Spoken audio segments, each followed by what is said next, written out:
L'avenir à court terme, bon, ben, comme je disais, c'est le démonstrateur de notre technologie, c'est hyper facile à transporter, ça fait rêver les gens, donc c'est vraiment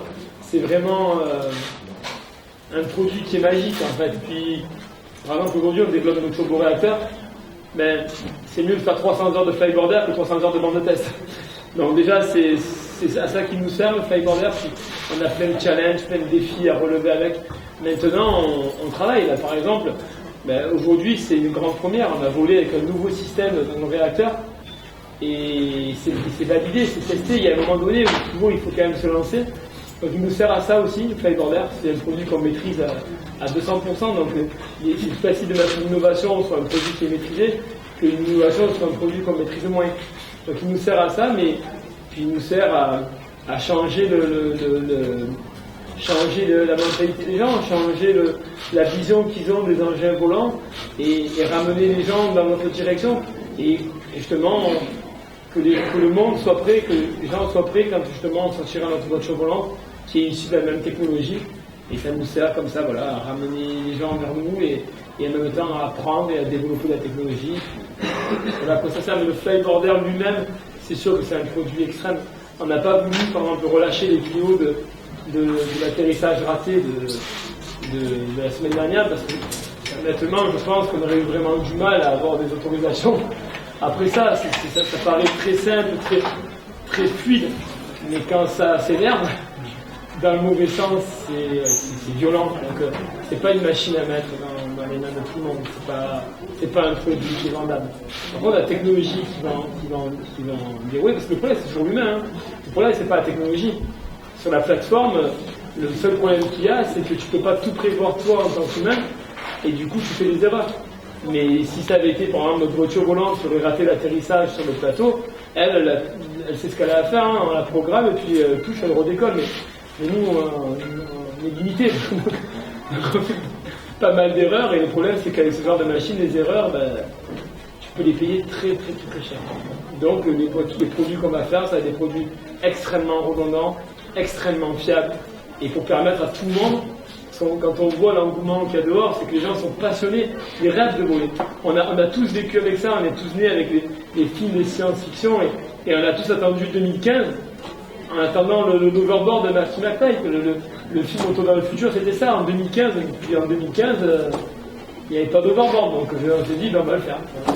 On va le faire. Donc, après, on voyait le 5e élément, il y avait aussi des voitures volantes en 2015, et là, pas, on va en faire. Donc voilà, quelle est notre ambition, quelle est notre philosophie de vie, et à quoi sert en fait le flyboarder. Le flyboarder, c'est un pas vers le futur, je pense. Tout comme l'avion de Blériot, il n'avait rien à voir avec un A380, mais c'est un pas vers le futur. Vous avez dit aussi que vous voulez au-dessus des nuages, c'est sérieux? Ah oui, non, ça c'est vraiment sérieux. Par contre, voilà, j'ai promis à ma femme d'y aller pas à pas, donc... Voilà, j'ai promis d'aller pas à pas, et sincèrement, la sécurité en premier, et du coup, c'est ce que je répondais comme question hier. Le problème, pourquoi on n'a pas essayé des atterrissages, par exemple sur une plateforme, c'est parce qu'en fait, la sanction c'est la même, tu tombes dans l'eau. Donc en réalité, c'est extrêmement complexe de se mettre dans un environnement où on est sécurisé en fait. Quand on a créé les produits à eau, les flyboards, ou même l'overboard à eau, j'avais jamais fait de backflip avec, ni de figure, rien. Et j'ai emmené ça à Cancun pour faire une vidéo de promo. Et on était 4 ou 5 à l'époque, plus de flyboarders. On faisait tous du flyboard à eau, des figures, etc. Et c'était cool, quoi. J'arrivais à faire des virages, je ne faisais pas de figures. Et on s'est dit, mais qu'est-ce qu'on va faire avec ça? Qu'est-ce qu'on va pouvoir montrer dans la vidéo? Parce que faire que du slalom pendant 5 minutes, ça va être un peu rébarbatif. Et en fait, le gars qui filmait ça, qui est un ami à moi, qui s'appelle Denis Superfin, il m'a dit, vous savez quoi les gars, vous avez une demi-journée. Et là, en fait, on s'est tous poussés les uns derrière les autres, et en demi-journée, on faisait des triple spins, des backflips. Pourquoi? Parce que on tombait dans l'eau 1000 fois, et puis bon, si t'as pas trop peur de te faire mal et de te faire des bleus, tu recommences. Là, le flyboarder, t'as qu'une chance. Donc du coup, c'est l'environnement qui est compliqué, et du coup, pour monter dans les nuages, je pense qu'il me faut 3 secondes, je monte sur la machine, je monte maintenant. Mais monter en étant sûr à 100% qu'on n'aura pas oublié quelque chose, et qui créera une panne Comme, je sais pas, je ne sais rien, il peut tout se passer, quoi, des événements non prévus. Donc voilà, donc il fait doucement, pas à pas, et je vais le faire. Côté flyboard, justement, est-ce qu'on pourrait parler un côté technique au niveau de son poids et de ses capacités, sachant que c'est quand même un produit complètement français, Francky? C'est un produit 100% français, il pèse exactement 26 kg 100. Voilà, donc il a une poussée de 210 kg. Et sa vitesse max, aujourd'hui mesurée, c'est 202 km/h.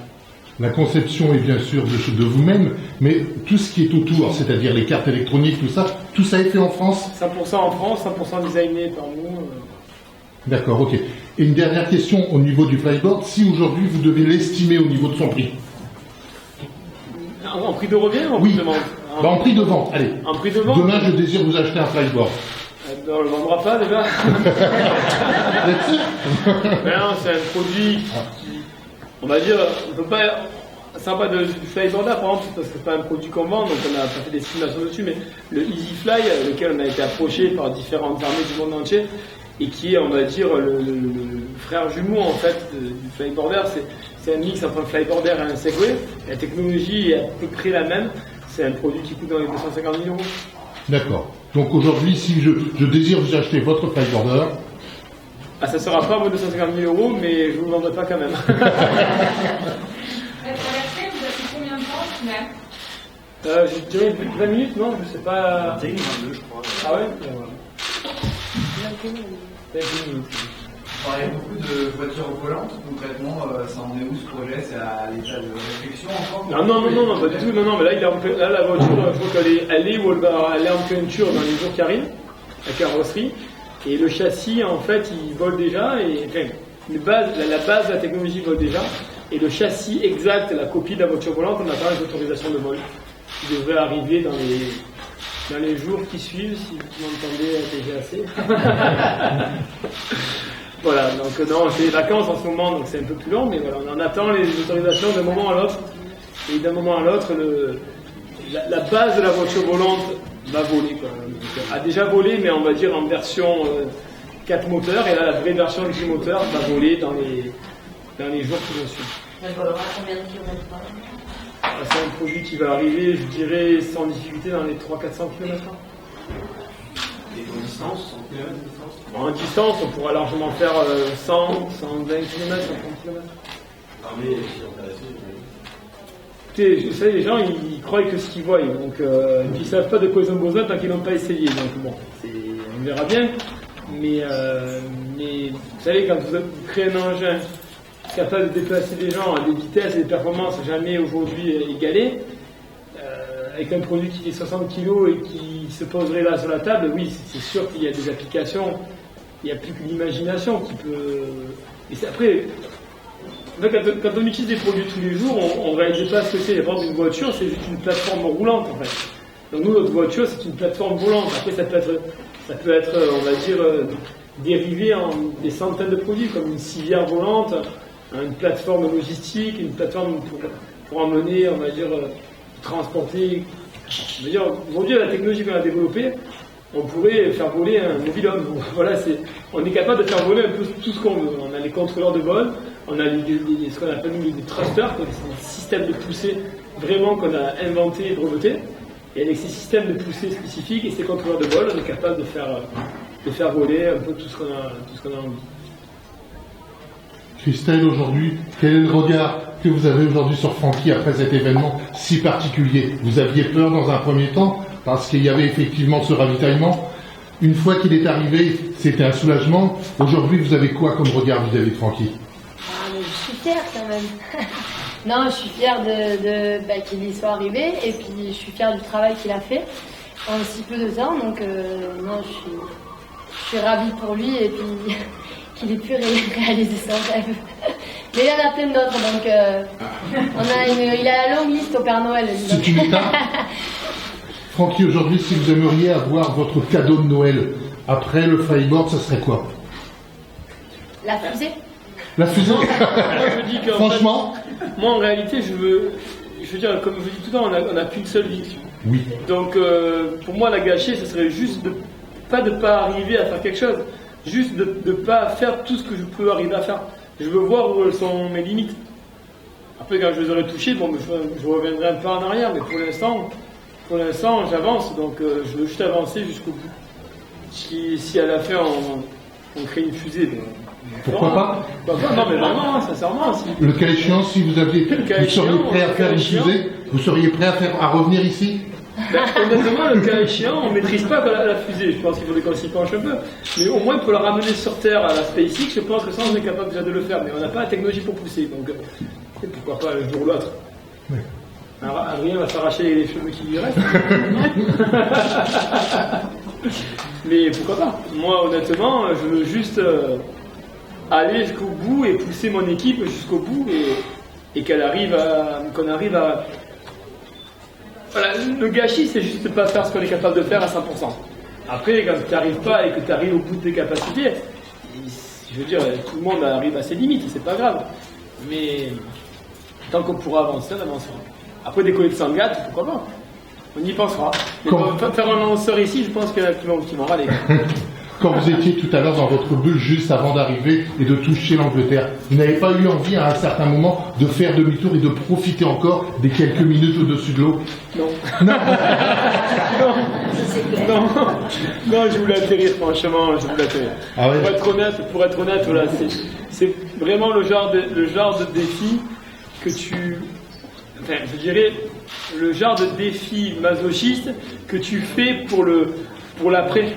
Tu le fais pour ce que tu vas ressentir au moment où tu te poses, parce que dans le moment, en fait, des fois, c'est dur, quoi. T'as envie que ça s'arrête, quoi. Là, à la fin, sincèrement. C'était les jambes. C'était les jambes, c'était tout.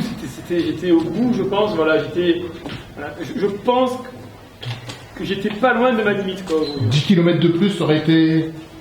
Après, je sais pas, une fois que t'es dans le truc, après 10 km de plus, j'aurais. À 10 km de plus, il restait, je crois, une douzaine de kilos dans le sac. Ouais. Donc, peut-être que j'aurais pu en faire encore 5 ou 6. D'accord. Comment? Allez-y. Donc, moi, ce que je souhaitais en tous les cas, c'est mettre en avant ce que nous avons vécu et je pense que Francky ne mesure pas encore le fait qu'il soit entré dans l'histoire. Hors du matériel qu'il a pu effectivement traverser la Manche.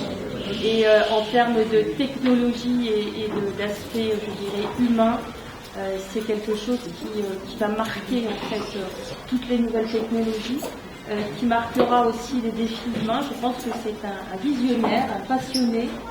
Et en tous les cas, sachez que nous avons vécu quelque chose d'énorme, d'inaccessible et on voulait vous remercier et vous féliciter. Merci. Pendant la traversée, est-ce que vous avez un moment ou un autre joué un peu avec l'hélicoptère? Comment? Pendant la traversée, un moment ou un autre, avant effectivement d'aller sur le ravitaillement, est-ce que vous avez joué un peu avec l'hélicoptère? En montant, en descendant Non, sincèrement, dans ces moments-là, comme je disais, le plus dur c'est d'avoir des regrets. Donc là, c'est l'objectif, il faut aller de A à B et d'aller de B à C, quoi. C'était tout. Non, sincèrement, pour être honnête, non, j'avais déjà le stress qui était à 200%. Non, je voulais juste voir l'Angleterre et me poser. Merci pour ce que vous faites pour la région. Merci. Et merci d'être venu dans la région. Merci beaucoup. Alors moi, je voulais vous dire aussi que nous étions quand même très fiers de vous avoir reçu sur la commune de Sangatte-Berrios-Plage. Par cette performance, vous faites désormais partie des pionniers de la traversée de la Manche. Donc je vous souhaite de progresser dans tout ce que vous entreprendrez prochainement, dans vos recherches technologiques, développement de vos concepts, et puis afin d'en faire la meilleure utilisation possible pour l'avenir et pour nos enfants en général, de toute façon. Alors je sais que monsieur le maire, la première fois vous avez remis le trophée de la ville, donc je ne vais pas vous remettre une deuxième fois le trophée. Par contre, j'ai quelques petits cadeaux à vous remettre. Au nom de la commune, des habitants du territoire, je vous remets ici quelques présents qui nous prouvent notre attachement au nouvel ambassadeur que vous êtes du territoire de la Côte d'Opale et de Sangatte, Berrios-Plage en particulier. Voilà. Un t-shirt, un polo, et puis la spécialité Ah. Voilà, de la région, la guerre des deux caps. Ben, merci. Voilà.